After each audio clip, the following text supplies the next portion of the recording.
Barry obviously able to move the ball really well. What happened to not being able to convert once you got on their side of the field? Yeah, we just didn't execute, and with a couple of play calls, and just within the play calls of the execution, it just wasn't good enough for us to, get the points that we needed to get to win the football game. So, moving the ball is just half that. The most important part is figuring out a way to score and score touchdowns and not have field goal opportunities, and that's certainly an area that we came up short in on Friday night. For the fourth down call, what was your perspective as you look back on it? Yeah, certainly one I'd like to have back. It kind of got in that awkward area where you're so close to the goal line, but you're still like a yard and a half, and I didn't put our guys in a position to succeed, and that's something that I've got to own, and certainly have and will, and learn from it, and the next opportunity to have to be better prepared to give our guys a chance to punch the ball in the end zone. That's the bottom line. Coach, kind of a big picture question. With the offense that we're seeing here in the first two games, is this the same scheme that you ran at UTSA, or is there input, from the head coach and considerations with the type of skill sets that you have? Oh, yeah, it's the same offense, for sure. I mean, it's the stuff that, when I was there, where I was at in the previous place, that we ran and had a lot of success with. But I mean, if you watch each week, it's going to look different. I mean, from when you pull up the film from when I was at San Antonio, each week looked different. And so, but it's the same offense, and coaches, repeatedly empowered me to have the influence on the offense. Obviously, he's the head football coach, and there's things that, that we do and say, just like I did with Jeff Traylor when I worked for him, that we said, hey, what do you like this, or do you like, are you good with this? Those types of things that I think happen in every organization, when you have a head football coach that's an overseer of the program. But he has repeatedly, continually empowered me to have the influence on the offense with the help of the staff that we have on offense.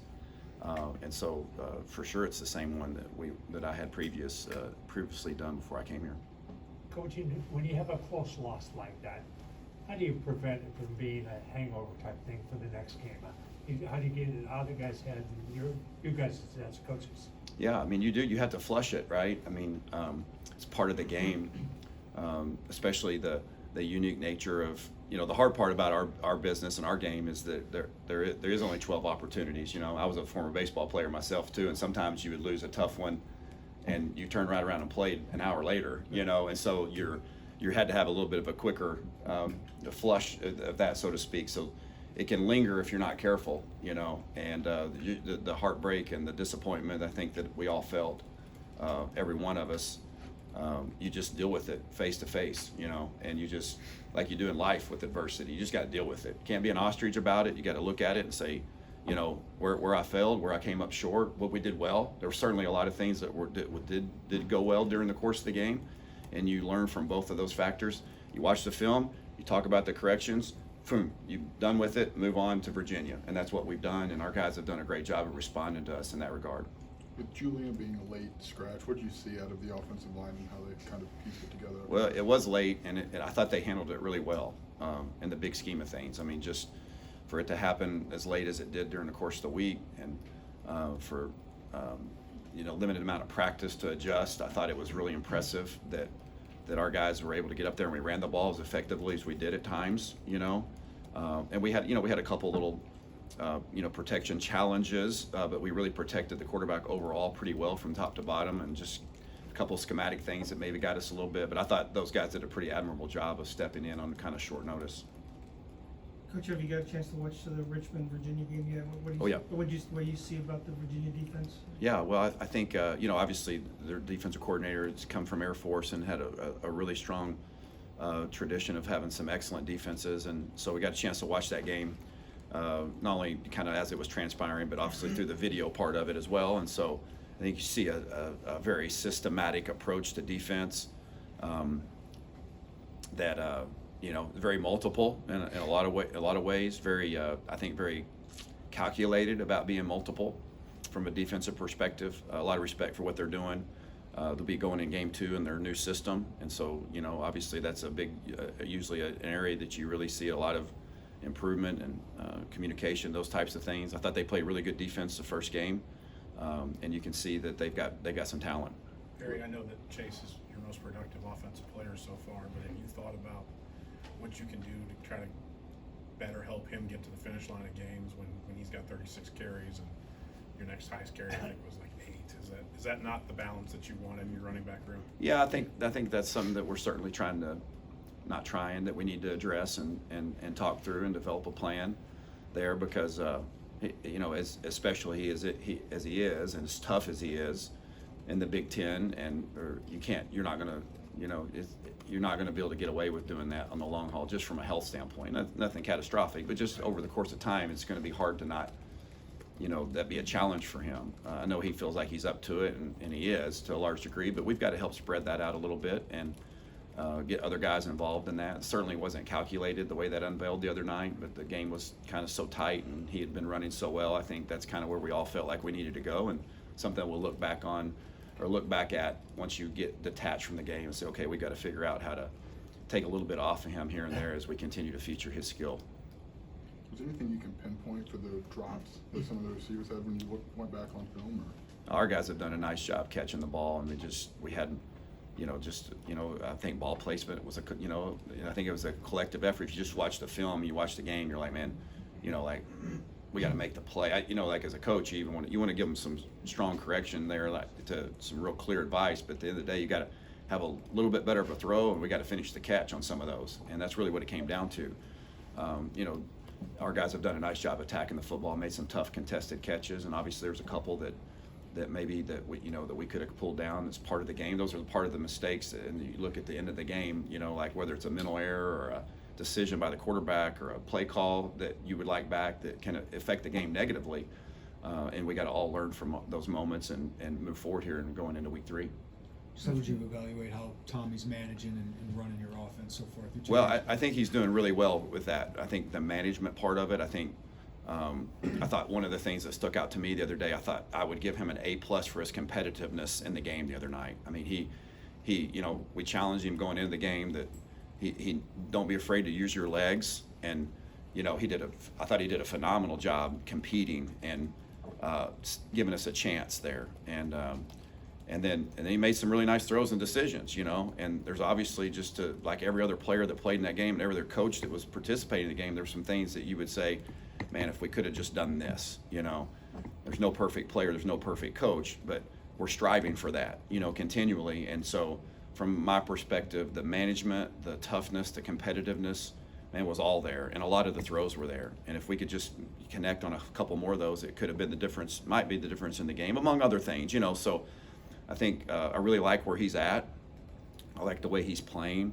I think he's getting more and more comfortable, and we're going to continue to empower him to have an impact on the game as we get going here. Barry, how would you describe what Coach B described as on a Saturday or Sunday after a loss, and those meetings of how those can be productive in a way to flush it, but also, Well, I get know. stuff corrected? Yeah, so I think Coach has done a great job with that. He's been a head coach for a long time. I think I can't remember if it's 13 or 14 years as a head coach. He's seen a lot. Seen a lot of heartbreak, a lot of disappointment, a lot of excitement, and jubilation. I mean, that's the nature of this business, and so he's got a great feel on, how to handle those situations, how to, coach his team through that, how to coach his coaches through that. And so one of the things we talked about in particular offensively was to deal with these types of situations, and I challenge our guys to look in the mirror, not out the window. And that's everybody across the board, it's like, so when we watch this film and we evaluate this game, let's start with looking in the mirror and say, how could I have made a difference in this game? What could I have done differently to make it? And certainly don't want to look out the window to say,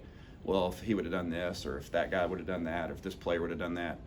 You start by looking in the mirror, and I think we got a team full of guys that took that approach.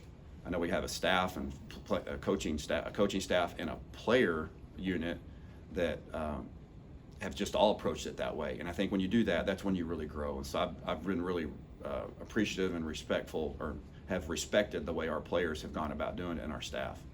Game planning this week, Coach, what would you say are some keys for your offense? Well, taking care of the ball, that's an obvious, clear and obvious one. We got to take care of the ball, and we got to have touchdowns and not field goals in the red zone area. If we can do those two things as we continue to develop, in our system, and kind of get a little clear picture of who we are and what we're going to be, there's some moments and some glimpses of us being a really good team on offense. And but we got to stop doing the things that negatively affect us from executing. Our ultimate goal is to get a touchdown. What was your view of the Hightower catch? I didn't have much of a view, as a play caller, I kind of try to move on a little bit, and kind of think through the worst case scenario, where's the ball going to be if this doesn't get overturned, and I stay in my lane in that regard. I know Brian competed for the ball in a really strong manner, made a great play on the ball, and gave his very best to pull that thing down, and I appreciated his efforts on that, and unfortunately we came up a little short there. Can you walk through what was maybe the shortcomings on that fumble, that backwards pass fumble? Is it collective or kind of how that? Yeah, it was a perfect. Starting with me, I didn't like the play call in that particular situation. I don't mind the play call in general. It's something I believe in, or wouldn't have called it. But just the details of the execution, just the look we did it against. Obviously we never designed any of those to go backwards, but it was right on plane, and it was probably an accurate call. It's just something when we put it in, we can't leave that in the officials. That's the bottom line. We cannot leave that into the officials' interpretation of, is it a lateral or to the naked eye either. You don't want to leave that, oh, is that a lateral or is that a forward pass? And certainly we work hard on practice, and that something that we got to get addressed and not ever let that unveil itself again for us, because it was obviously a very negative play for us in that field zone and in that situation. It could have been the difference in the game. So that starts with me and ends with me in that regard, and we'll get that cleaned up. It's something we'll continue to use, but we got to clean up the details within that. Barry, after the Hightower review, you ran the running back toss pass. What was that discussion like? Because it seemed like you had a lot of time to figure out what you wanted to do, and you seemed like that was the perfect time to maybe catch Indiana off guard on that. And other than not catching it, you executed it pretty well. Well, if I remember correctly, though, there was a play in between that, right? So we ran a play. We were 2nd and 10. We ran a toss and gained 8 and got it to 3rd and 2.